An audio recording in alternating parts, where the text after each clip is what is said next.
สบายดีพี่น้องที่รักแพงในองค์พระเยซูคริสต์ทุกท่านมื้อนี้ขอบคุณพระเจ้าที่พระองค์ได้ทรงโปรดให้พวกเรามาพ้อกันและอนุญาตให้พวกเราได้รับฟังพระคำของพระองค์พระคำของพระเจ้าในมื้อนี้เราจะมาเว้าถึงความสุขที่บ่อาจบรรยายได้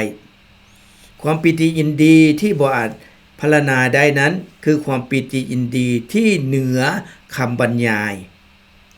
ความปิติยินดีที่บ่อาจเว้าได้สำหรับการที่ได้รับความรอดพ้นฝ่ายจิตวิญญาณของพวกเขาความรอดพ้นสร้างเป็นคำเว้าที่ม่วนเหลือเกินเป็นเหตุผลที่เราจะต้องประกาศพระคำของพระเจ้าจะต้องสั่งสอนพระคำของพระเจ้าจะต้องวิงวอนอ้อนวอนขอร้องเพราะว่าการหลงหายไปตลอดกาลนั้นเป็นสิ่งที่อันตรายที่สุดความรอดนำมาซึ่งความสุขที่เราบ่สามารถที่จะบรรยายได้ในพระธรรม1เปโตรบทที่1ข้อ7ถึง9ถึงแม้ว่าคำก็ยังถูกทดลองบึงด้วยไฟแต่ความเชื่อที่ถูกทดลองนั้นก็ประเสริฐกว่าคำที่ย่อมสูญหายไปดังนั้นการทดลองต่างๆก็เกิดขึ้นเพื่อความเชื่อของท่านที่ถูกทดลองแล้วนั้นจะปรากฏว่าเป็นคำสรรเสริญเยินยอและสง่าราศีและเกียรติยศในเวลาที่พระเยซูคริสต์เจ้าเสด็จมาปรากฏพระองค์ผู้ที่พวกเจ้ายังบ่ได้เห็นแต่พวกเจ้าก็ยังฮักพระองค์อยู่ถึงแม้ว่าขณะที่พวกเจ้าบ่ได้เห็นพระองค์แต่ยังเชื่อและชื่นชมยินดีด้วยความยินดีอันหุ่งเฮืองซึ่งเหลือที่จะบรรยายได้นั้น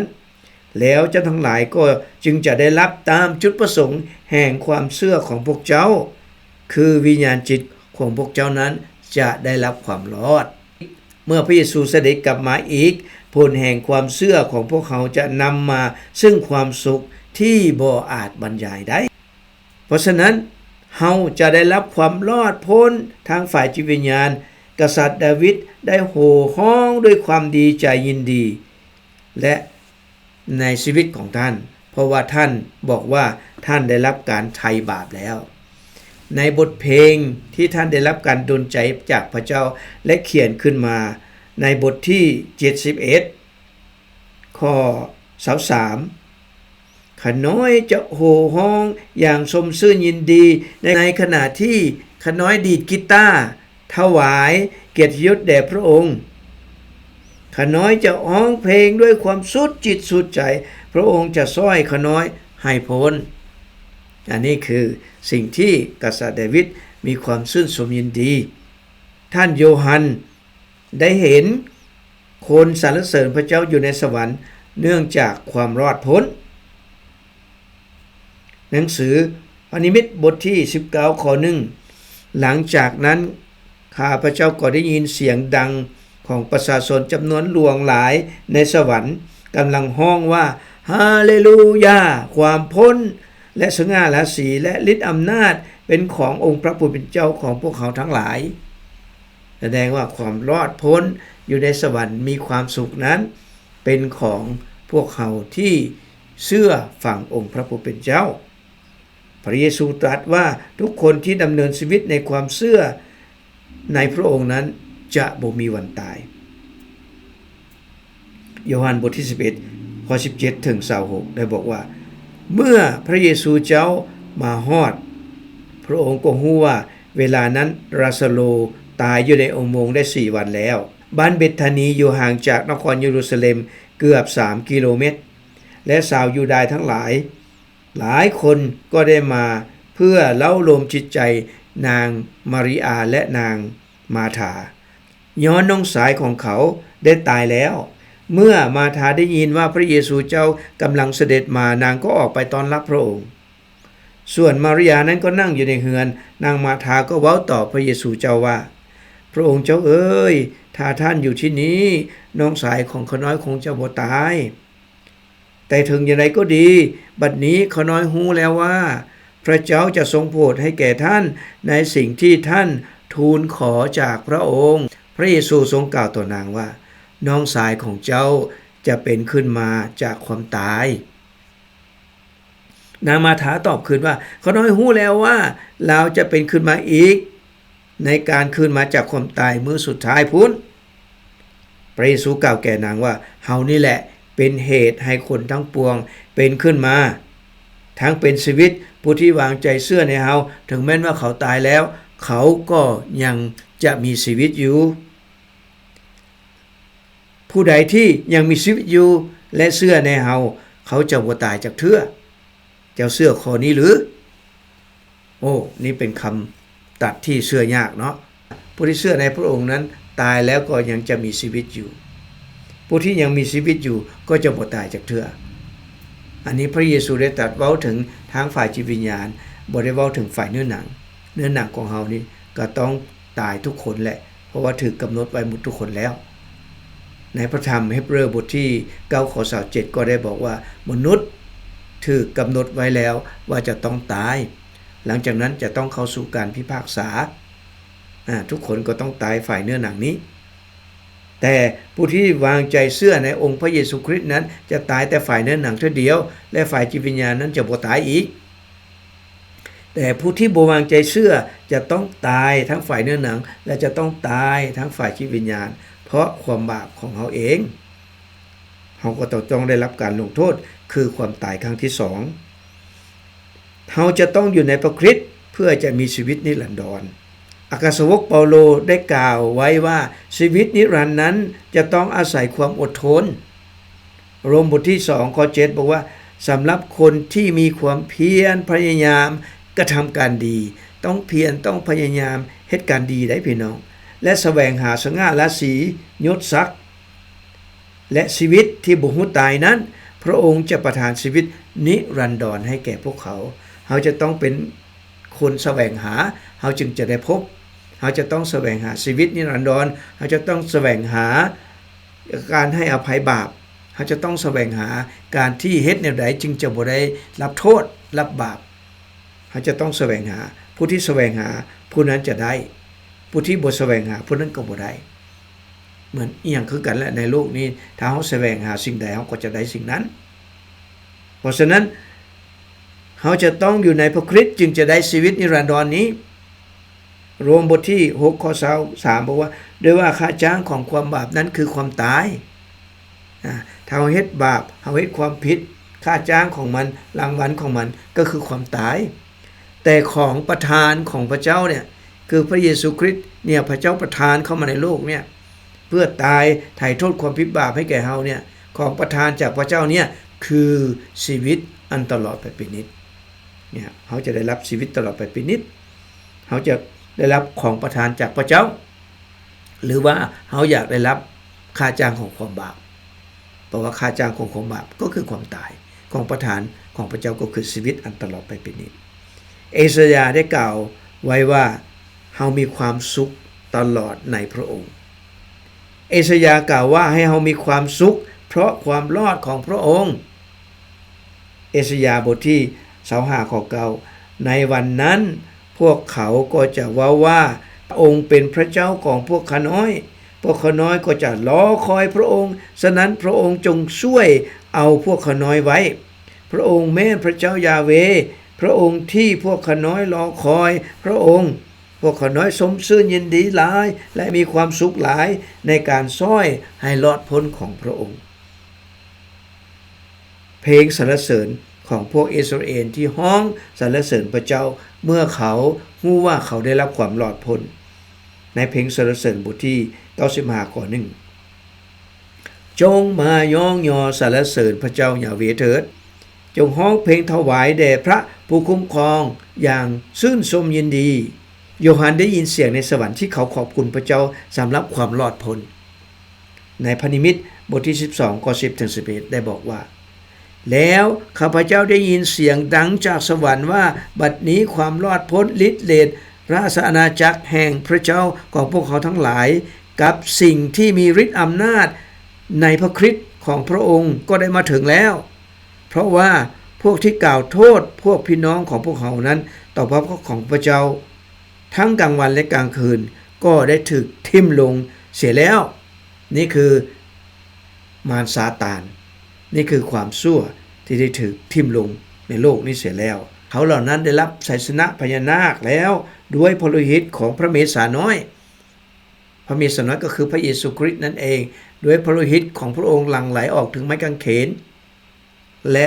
คนที่เชื่อในองค์พระผู้เป็นเจ้าก็ได้รับชัยชนะความชั่วได้รับชัยชนะซาตานย้อนพระโลหิตขององค์พระเยซูคริสต์นั้นและเพราะคำพยานของพวกเขาถึงแม้ว่าพวกเขาจะตายก็บ่เสียดายชีวิตของตนพวกที่เชื่อพระเจ้าปฏิบัติพระเจ้าในสมัยนั้นได้รับการกดขี่ข่มเหงถูกเคี่ยนถูกฆ่าถูกตีถูกทรมานจนตายก็มีแต่เขาก็บ่เสียดายชีวิตเพราะว่าเขารู้ว่าเมื่อเขาตายจากโลกนี้เขาก็จะได้รับความสุขจากพระเจ้าในสวรรค์เฮาปรารถนาความรอดเช่นเดียวกันกับผู้ที่ประพันธ์บทเพลงนี้ผู้ประพันธ์บทเพลงนี้ในหนังสือเพลงสรรเสริญบทที่119ข้อ174บอกว่าข้าแด่พระยาเวห์ข้าน้อยของคอยการโปรดช่วยของพระองค์หวังแต่ให้พระองค์ช่วยสู้ข้าน้อยพ้นและความสุขในกฎบัญญัติของพระองค์ตราบใดที่มีชีวิตอยู่ข้าน้อยก็จะถวายคำโมทนาพระคุณพระองค์ข้าน้อยก็จะยกย่อพระองค์ข้าน้อยก็จะยกมือขึ้นหาพระองค์พร้อมกับคำภาวนาอธิษฐานห้องหาพระองค์จิตใจของข้าน้อยก็จะสมชื่นยินดีหลายและอิ่มหนำสำราญข้าน้อยก็จะฮ้องเพลงด้วยความชื่นชมยินดีสรรเสริญพระองค์นี่คือพวกที่มีความชื่นชมยินดีที่ได้รับความสุขอันหาที่เปรียบบ่ได้ในการที่พระเจ้าทรงโปรดช่วยให้เขาได้รับความรอดพ้น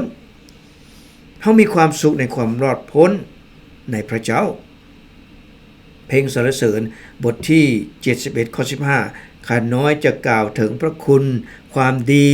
และจะเว้าถึงความพ้นตลอดวันคือความช่วยเหลือให้พ้นภัยของพระองค์ถึงแม้ว่าข้าน้อยบ่สามารถเข้าใจได้ทั้งหมดก็ตามบ่เข้าใจได้ทั้งหมดดอกความรอดพ้นของพระเจ้าเนี่ยแต่ว่าเขาก็มีความชื่นชมยินดีหาที่เปรียบบ่ได้พวกเขาสรรเสริญพระเจ้าในการทรงสร้างของพระองค์ด้วยเพลงสรรเสริญบทที่148ข้อ1ถึง5จงย่องยอสรรเสริญพระเจ้ายาเวห์จากฟ้าสวรรค์จงย่องยอสรรเสริญพระเจ้ายาเวห์เถิดจงย่องยอสรรเสริญพระองค์ผู้สูงสุดเทวดาพร้อมทั้งกองทัพทั้งหมดของพระองค์ที่เมืองสวรรค์จะพากันย่องยอสรรเสริญพระองค์ย่องยอสรรเสริญพระองค์เถิดดวงตะวันดวงเดือนพร้อมดวงดาวทั้งหลายที่ส่องแจ้งใสจงย่องยอสรรเสริญพระองค์เถิดฟ้าสวรรค์ที่สูงสุดและนำที่ฟ้าสวรรค์เบื้องถึงจงพากันย่องยอสรรเสริญพระองค์เถิดจงย่องยอสรรเสริญพระนามของพระยาเวห์เถิดเพียงแต่พระองค์สั่งเท่านั้นและทุกสิ่งเหล่านั้นก็ถูกสร้างขึ้นทุกสิ่งสร้างขึ้นโดยคำสั่งของพระเจ้าคำสั่งของพระองค์ความพักความเมตตาของพระองค์ก็แผ่ไปถึงสวรรค์บทเพลงสรรเสริญบทที่36ข้อ5ถึง7ข้าแด่พระเจ้ายาเวห์พระคุณความดีของพระองค์นั้นเหยียดสูงถึงฟ้าสวรรค์ความสัตย์ซื่อของพระองค์ก็แผ่ไปทั่วท้องฟ้าและความชอบธรรมของพระองค์ก็สูงดังภูเขาและความยุติธรรมของพระองค์ก็ลึกลงไปถึงทะเลมวลมนุษย์ทั้งหลายและฝูงสัตว์ทั้งปวงก็อยู่ใต้การคุ้มครองของพระเจ้าข้าแด่พระเจ้าความรักอันมั่นคงของพระองค์นั้นก็ประเสริฐยิ่งมนุษย์พบพอการคุ้มครองใต้ห่มปีกของพระองค์ให้เฮามีความชื่นชมยินดีเพราะพระคำของพระองค์บทเพลงสรรเสริญบทที่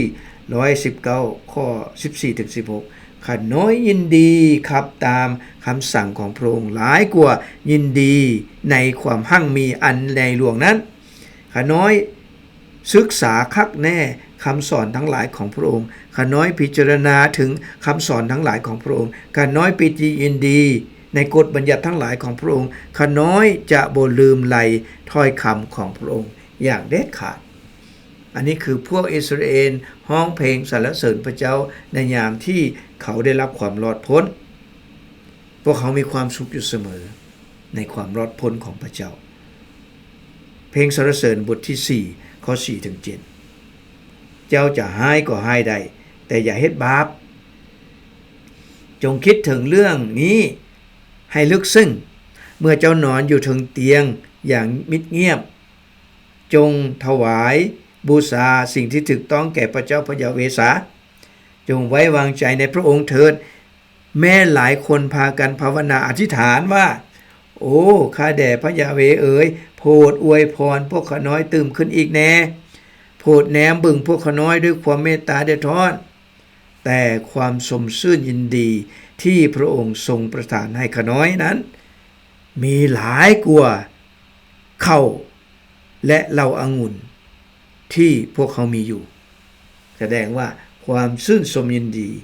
ที่ได้ปฏิบัติพระเจ้าตามพระคำของพระองค์นั้นดีกว่าที่มีข้าวเต็มเหล้าเต็มสางหรือมีน้ำองุ่นเปาโลในเวลาที่ท่านอยู่ในคุกท่านมีความทุกข์มีความลำบากแต่ความสุขเหลือที่จะเข้าใจได้ท่านได้พรรณนาไว้อย่างนี้ว่าท้ายสุดนี้พี่น้องทั้งหลายของเฮาเอ๋ยจงชื่นชมยินดีในองค์พระผู้เป็นเจ้าเถิดการที่เฮาเขียนซ้ำความซึ่งเฮาเขียนก่อนหน้านั้นบ่เป็นสิ่งที่ยากสำหรับเฮาดอกแต่เป็นสิ่งที่ปลอดภัยสำหรับท่านทั้งหลายขึ้นเพราะว่าเฮาทั้งหลายเป็นพวกที่ถึกพิธีตัดแท้เป็นผู้นมัสการพระเจ้าด้วยจิตวิญญาณและเอาพระเยซูเจ้ามาอวด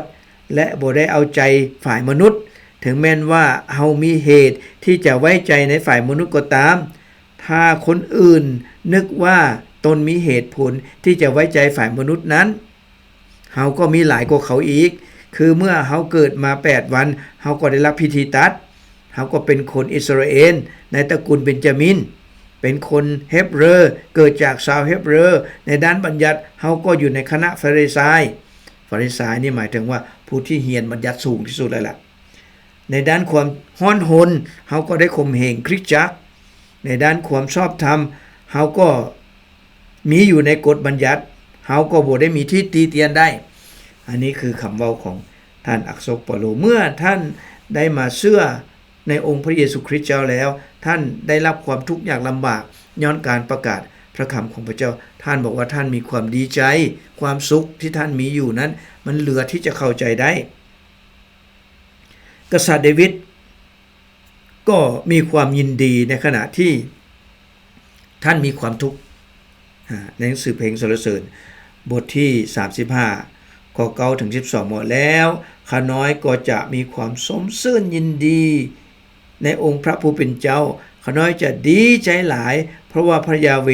ได้ช่วยข้าน้อยจะกล่าวแก่พระองค์ด้วยความสุดจิตสุดใจบ่มีผู้ใดที่เหมือนพระยาเว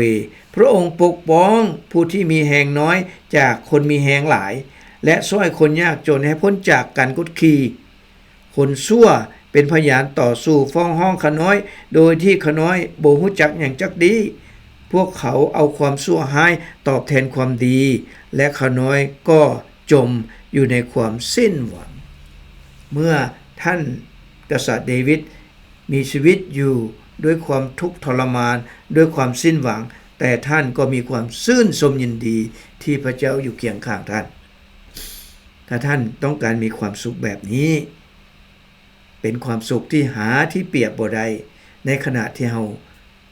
มีความทุกข์เราก็ยังมีความสุขอยู่ได้ก็ขอให้ท่านได้ปฏิบัติตาม5อย่างนี้อย่างที่1คือได้ยินได้ฟังข่าวประเสริฐเรื่องขององค์พระเยซูคริสต์เรื่องของพระผู้ช่วยให้รอดในโรมบทที่10ข้อ10ได้บอกอย่างนั้นและประการที่2ท่านต้องมีความเชื่อเมื่อได้ยินแล้วถ้าบ่มีความเชื่อแล้วจะเป็นที่พอพระทัยของพระเจ้าบ่ได้ในหนังสือเฮบเรอบทที่11ข้อ6แล้วเมื่อมีความเชื่อแล้วท่านจะต้องกลับใจเสียใหม่เปลี่ยนแปลงชีวิตใหม่จากชีวิตเดิมจากความเชื่อเดิมจากการปฏิบัติเดิมมาเปลี่ยนแปลงใหม่มาหาชีวิตใหม่มาหาความเชื่อใหม่และมาเปลี่ยนแปลงการดำเนินชีวิตใหม่ถ้าบ่เปลี่ยนแปลงแบบนั้นเฮาก็จะ ได้รับความพินาศพระเยซูได้ตรัสไว้ในลูกาบทที่13ข้อ3เราจะต้องเปลี่ยนแปลงและจะต้องยอมรับพระเยซูคริสต์ว่าเป็นพระบุตรของพระเจ้ายอมรับพระองค์เป็นพระผู้ช่วยให้รอดและในที่สุดก็จะต้องรับบัพติศมาจุ่มลงในน้ำเพื่อลบล้างความผิดบาปของเขาเพราะว่าในวันนั้นมี 3,000 คนที่เป็นคนยิวมาจากต่างประเทศและอยู่ในกรุงเยรูซาเล็มรับบัพติศมาถึง 3,000 คนย้อนว่าพวกเขาเจ้าถามอัครสาวกเปโตรว่าพวกเขาน้อยควรจะเฮ็ดแนวใดอัครสาวกเปโตรจึงตอบว่าจงทิ่มใจเก่าเอาใจใหม่และรับบัพติศมาในนามแห่งพระเยซูคริสต์สิ้นทุกคนเพื่อความผิดบาปของท่านจะยกเสียแล้วท่านจะได้รับของพระราชทานคือพระวิญญาณบริสุทธิ์เราจะต้องเฮ็ด5อย่างนี้ตามคำแนะนำของพระเจ้าในพระคำของพระองค์แล้วเราก็จะได้รับความรอดพ้นและความสุขอันเหนือที่จะบรรยายใดจะมาคุ้มครองจิตใจของเราทั้งหลายในองค์พระผู้เป็นเจ้าขอให้พระเจ้าทรงอวยพรขอบใจหลายๆ